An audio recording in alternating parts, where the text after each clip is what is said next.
Olá, alunos do sexto ano, professor Esquilace de Ciências, tudo bem? Estamos aqui com o vídeo sobre estrelas, planetas e satélites, tá? Isso aqui é referente ao material, esse é o material que vocês têm, que vale do dia 10 de maio a 21 de maio. No final vocês vão ver, tem umas perguntas, né, umas atividades que vocês vão responder no caderno, e quem conseguir tirar foto e enviar para o meu e-mail, que é esse aqui, ou colocar lá no Google Sala de Aula, essas imagens, aí eu faço a anotação. E quem não conseguir isso, deixa no caderno que com a volta às aulas, aí eu vou olhar tudo isso. Tudo bem? Então eu vou ler com vocês o texto, para vocês depois poderem fazer as atividades, justamente para ensinar, né, mostrar para vocês como é que a gente faz a leitura de um texto, para entender o que a gente leu no texto, refletir sobre ele, para depois então poder responder as atividades e as questões que eu passei. Tudo bem? Então vamos começar aqui. Esse aqui ele começa pelo número 2, orientando-se pelo céu. Então vamos lá. As observações do céu feitas por seres humanos são bastante antigas. Há registros feitos por civilizações chinesas, egípcias, assírias e babilônicas, algumas datadas de 3.000 anos antes de Cristo.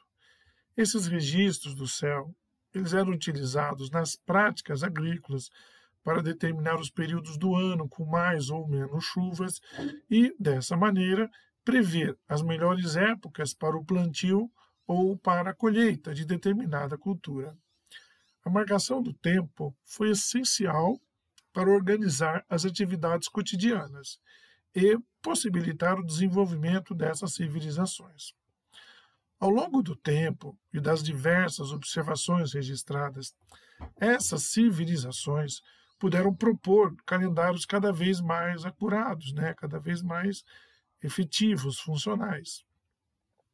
Os chineses, por exemplo, já usavam vários séculos antes de Cristo um calendário de 365 dias, como que nós utilizamos hoje atualmente. A observação de fenômenos periódicos, como o dia e a noite, possibilitou que alguns pontos de referência fossem definidos, como o sistema de coordenadas dos pontos cardeais. Então, os pontos leste, oeste, norte e sul podem ser determinados com as observações do movimento que o Sol faz no céu e com o auxílio de um gnomon astronômico, que a gente vai ver depois o que é. A linha imaginária traçada sobre a superfície terrestre, que separa equitativamente em dois hemisférios, equitativamente seria de tamanhos iguais, né? Em dois hemisférios, o norte e o sul, a gente dá o nome de linha do Equador, que está aqui representando aqui, ó, a linha do Equador. Em cima, essa metade de cima, hemisfério norte, a metade de baixo, hemisfério sul. Certo? Há várias linhas imaginárias paralelas a essa linha do Equador, que determinam as linhas que nós chamamos de latitudes. Perpendicularmente a essas linhas paralelas, nós temos os meridianos, que, por sua vez, determinam as linhas que a gente chama de longitude. Ao meridiano principal, damos o nome de meridiano de Greenwich. Está aqui, ó, é esse aqui, que ele corta o planeta também no meio, como o Equador. Só que aqui é horizontal e aqui é na vertical, né? Então, e ele divide o globo em ocidental e oriental. Tomando-se por base esses sistemas de coordenadas, é possível marcar qualquer ponto do globo que for de forma precisa. Então, esse sistema de coordenadas é a base de localização de qualquer GPS. GPS é Sistema de Posicionamento Global.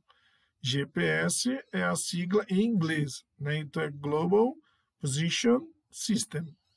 Então, nos hemisférios da Terra, norte e sul separado pelo Equador, hemisfério ocidental e oriental separados pelo meridiano de Greenwich. Continuando, agora sobre a movimentação o movimento de rotação. Os planetas, os satélites e o Sol, que é uma estrela, né? Eles apresentam um movimento em torno de si mesmo, ou seja, eles giram ao redor de um eixo imaginário. O que é eixo imaginário? É isso aqui, ó.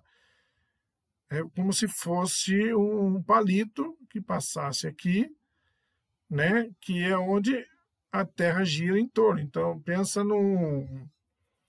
quando aquele frango assado fica girando lá. Aquele espeto que está enfiado no frango é o eixo de rotação, enquanto o frango fica girando em volta dele mesmo. Isso é o movimento de rotação, tá? Que é diferente do ponto onde temos o Polo Norte e onde temos o Polo Sul, certo?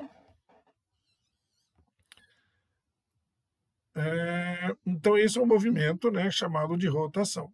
O eixo de rotação da Terra é uma linha imaginária que passa pelos polos norte e sul e atravessa o centro do planeta.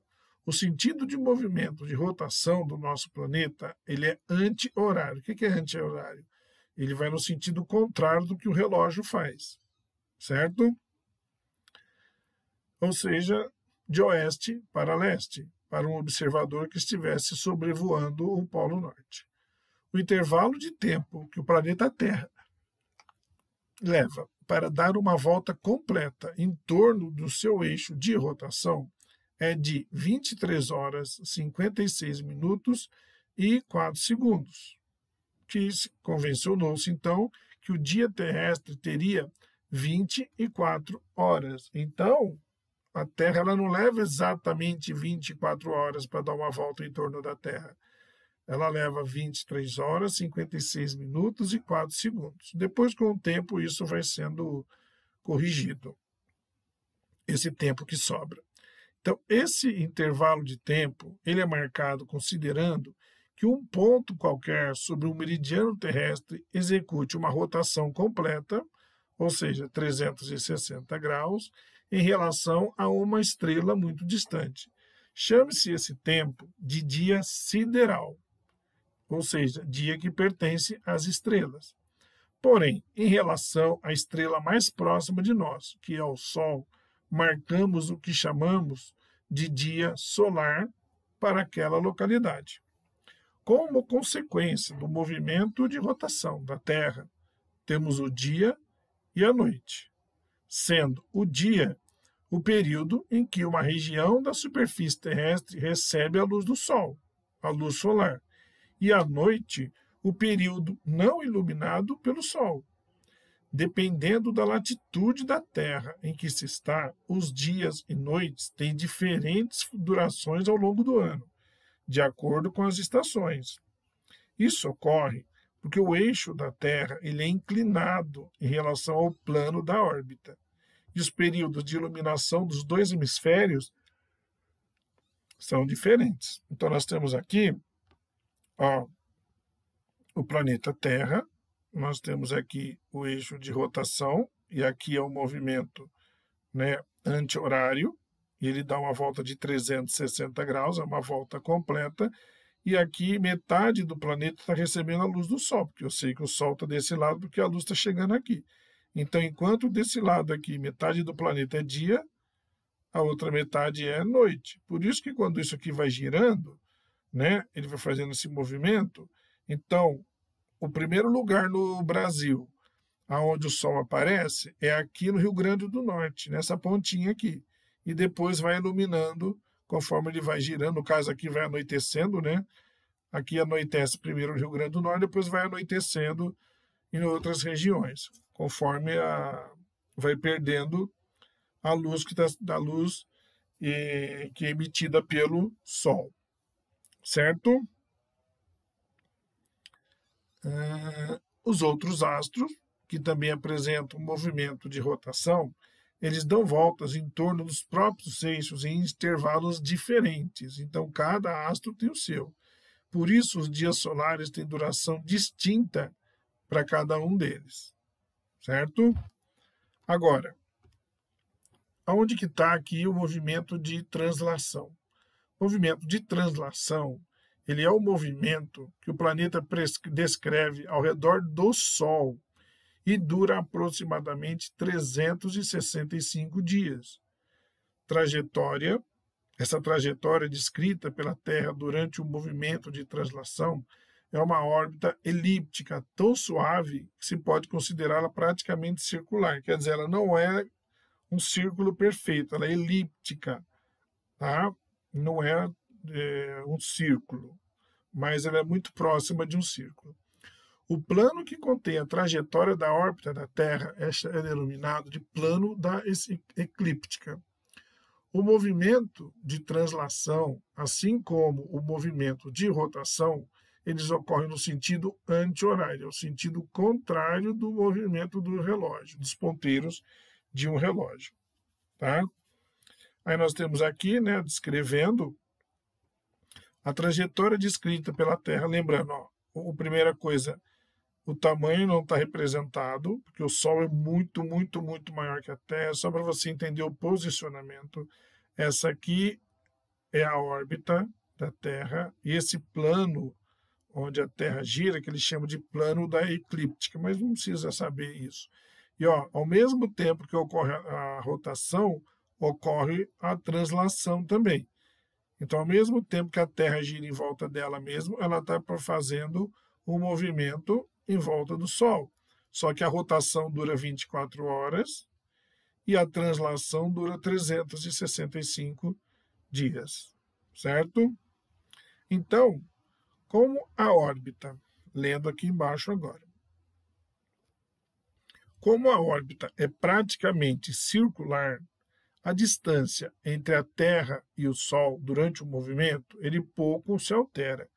Por isso, a distância entre esses astros não é um fator associado à ocorrência das estações do ano, mas sim devido a essa inclinação que o planeta tem, né, a inclinação do eixo de rotação da Terra em relação à eclíptica. Por quê? Porque essa inclinação de cerca de 23 graus, né, com relação à perpendicular ao plano da órbita, faz com que os hemisférios sul e norte sejam iluminados pelo Sol de forma desigual. Dessa forma, além dos hemisférios receberem intensidades diferentes de radiação solar ao longo do ano, os períodos iluminados e os períodos não iluminados têm tempos diferentes, onde um é mais longo que o outro. Continuando. Durante o movimento de translação, né, aqui em cima, durante o movimento de translação, né, da Terra girando em volta do Sol, há dois momentos em que ocorre a maior diferença entre o período iluminado e o não iluminado. Então, esses momentos que ocorrem nos dias 21 de junho e 21 de dezembro são o que nós chamamos de solstício. Então, nesse desenho embaixo aí, o solstício de dezembro, ele marca o início do verão no hemisfério sul e o inverno, o início do inverno no hemisfério norte. Então é diferente. Quando é verão aqui, é verão aqui no hemisfério sul, que é onde fica quase todo o país, quase todo o Brasil. Aqui é verão, no hemisfério norte, inverno. Quando é inverno aqui, é verão lá. Quando é primavera aqui, outono lá. Quando é outono aqui, primavera lá. Tá? Então é isso. Agora, já o solstício de junho, ele marca o início do inverno no hemisfério sul. Então, se é inverno no hemisfério sul, vai ser o que? O início do verão no hemisfério norte. Como eu disse, um inverso do outro. Há também 2 dias em que ambos os hemisférios são iluminados por períodos iguais. e eles recebem o nome de equinócio. O termo equinócio significa noite igual e marca as datas em que a noite e o dia têm a mesma duração. Os equinócios eles sinalizam o início da primavera e do outono nos hemisférios norte e sul. As datas dos equinócios terrestres são 21 de março e 23 de setembro. Durante sua órbita ao redor do Sol, a Terra terá como exceção 2 dias de equinócio, um dos seus hemisférios mais iluminado e mais aquecido, enquanto o outro hemisfério estará menos iluminado e menos aquecido. Aí ele está colocando aqui, ó. Lembrando que o Sol é muito maior do que isso, né? E a distância entre o Sol e a Terra é muito grande, por isso que não dá para representar. Isso aqui é só um esquema para você entender. Então, nós temos aqui 21 de junho, é solstício. No sul, no hemisfério sul, é o inverno. No hemisfério norte, é o verão, ao sentido anti-horário. Aí nós temos aqui o equinócio, dia 23 de setembro. Outono no norte, primavera do sul. Depois, dia 21 de dezembro, outro solstício, sendo inverno no hemisfério norte e verão no hemisfério sul. E chegando aqui no equinócio, dia 21 de março, nós temos a primavera no norte e o outono no sul. E aí volta aqui, ele fecha o ciclo. Nisso se passou quanto tempo? 365 dias. Então é isso o que são os solstícios e os equinócios. Tá? E agora, as fases da Lua. As mudanças na aparência da Lua sugerem um sistema estático ou móvel? Bom, se a Lua se transforma, ela passa por diferentes fases, é móvel, certo? Concorda com isso? Então, o movimento da Lua em torno da Terra, ele é cíclico e regular. Em razão desse movimento, é possível observar que a aparência da Lua no céu se modifica ao longo do mês. São as chamadas fases da Lua. O período que a Lua demora para passar pela mesma fase é de aproximadamente 29 dias e meio. Esse período a gente chama de mês sinódico ou lunação. Então, ao longo da lunação, a cada dia, a Lua apresenta uma forma aparente diferente daquela do dia anterior. Chamamos de formas aparentes porque a Lua tem sempre o mesmo formato. Ela é arredondada com achatamento nas regiões polares, mas não é sempre a mesma maneira que ela é vista na superfície da Terra. Por quê? Então, o lado da Lua voltado para o Sol está sempre iluminado. Então, essas fases da Lua, o que eu estou vendo, quando eu vejo a Lua iluminada, eu estou vendo ela sendo iluminada por quem? Pelo Sol. Tá? Então, o lado da Lua voltado para o Sol ele está sempre iluminado. E as fases representam quanto dessa fase iluminada a gente pode observar aqui da Terra. Então, 4 fases recebem nomes específicos: a Lua nova, a Lua quarto crescente, a Lua cheia e a Lua quarto minguante. Então, nós chamamos de Lua cheia o momento em que a face visível da Lua não está iluminada pelo Sol. Isso ocorre porque a Lua se encontra entre o Sol e a Terra, à medida que a posição da Lua em relação ao Sol e à Terra, em relação à Terra e ao Sol muda. A face visível da Lua começa a receber iluminação. Eu vou voltar daqui, eu vou ler tudo, depois eu vou voltar lá no quadro para vocês verem, tá? Quando metade dela está iluminada, ela é chamada de lua quarto crescente. Aí, ao longo dos dias, essa face visível da lua vai ficando cada vez mais iluminada, até o ponto em que ela fica completamente iluminada, que é o que a gente chama de lua cheia. Então, após esse momento, a área iluminada, é claro, ela já está totalmente iluminada. Então, a tendência agora é ela ser menos iluminada. Então, ela vai ficando cada vez menor, até ficar metade iluminada, que é na fase chamada lua quarto minguante. Ela está minguando, ela está diminuindo. E ela continua assim até chegar na lua nova, quando o ciclo, então, começa. Então, vamos ver aqui, ó. Aqui no caso ele está pegando a lua cheia. Então, se a lua já está cheia, não tem como ficar mais cheia. Então, ela só pode diminuir. Então, sempre depois da lua cheia, vai vir a lua quarto minguante ou lua minguante. Então, repara que ela vai, cada hora que passa o dia, ó, dia 1, 2, 3, o que está acontecendo? 4, 5, 6, 7, até o dia 8 aqui, ela está diminuindo a parte iluminada dela. Né? Então, aqui o dia 8 é o quarto minguante. Mas ela vai continuar diminuindo, diminuindo, diminuindo, tá vendo? Ela vai diminuindo, parece um pedacinho de unha. Diminuindo, diminuindo, diminuindo, até que aqui no dia 16 é a lua nova. Ela não tem mais nenhuma parte iluminada. Ela está no céu, mas você não vê porque ela não está sendo iluminada. Eles só puseram aqui para você poder entender. Então, como ela não está recebendo luz nenhuma, não está sendo iluminada, quer dizer, ela só pode agora começar a ser iluminada. Aí vai começar a aparecer esse pedacinho aqui, que, como eu falei, parece um pedacinho de unha.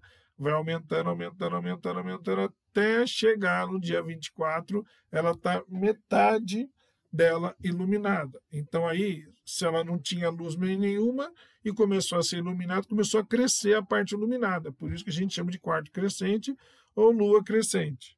Até que ela vai ser novamente iluminando, vai aumentando a parte iluminada, até chegar novamente aqui no dia 29, na lua cheia, porque ela está recebendo, está sendo totalmente iluminado o lado que está voltado para a gente. Tudo bem? Então é isso. Agora, relacionando aqui, só por curiosidade, né, relacionando as fases da luz, alguns saberes populares, né? Então, práticas tradicionais de caça, de pesca e agricultura, ainda hoje, são orientadas pelas fases da Lua, embora não haja comprovação científica dos diferentes resultados obtidos em cada uma das fases. Muitas pessoas em todo o planeta levam em conta as fases da Lua para plantar, para podar alguns tipos de vegetal, pois acreditam que eles se desenvolverão melhor. Até mesmo tem gente que corta o cabelo sempre na mesma fase, né? Pode perguntar aí na família que tem gente que segue isso. Alguns povos indígenas brasileiros se baseiam nas fases da lua para determinar as melhores épocas para o plantio e a colheita, para o corte da madeira e da pesca. De acordo com algumas observações, alguns peixes são encontrados com mais frequência quando a lua está em determinada aparência. Esses povos eles observaram também que em épocas de lua cheia os mosquitos são mais frequentes nas plantações. Assim, nessa fase da lua seria a melhor época para combatê-los. A sabedoria popular também associa as marés e a pororoca com as diferentes fases da lua. Certo? E o que é pororoca? Pororoca é o encontro da água do rio com o mar, lá na região do norte do Brasil. Tá? Então é isso, gente. Esse texto simples, que a gente fez a leitura junto, e agora eu coloquei aqui para vocês 6 perguntas bem tranquilas para quem leu, entendeu o texto, refletiu sobre ele, vai responder com a maior tranquilidade. Então você responde, tira a foto, manda para o meu e-mail, né? Essas 6 perguntas, esse e-mail que está aqui, ou coloca no Google Sala de Aula para eu ter acesso, certo? Então é isso, gente. Um abraço, até mais, até a próxima aula.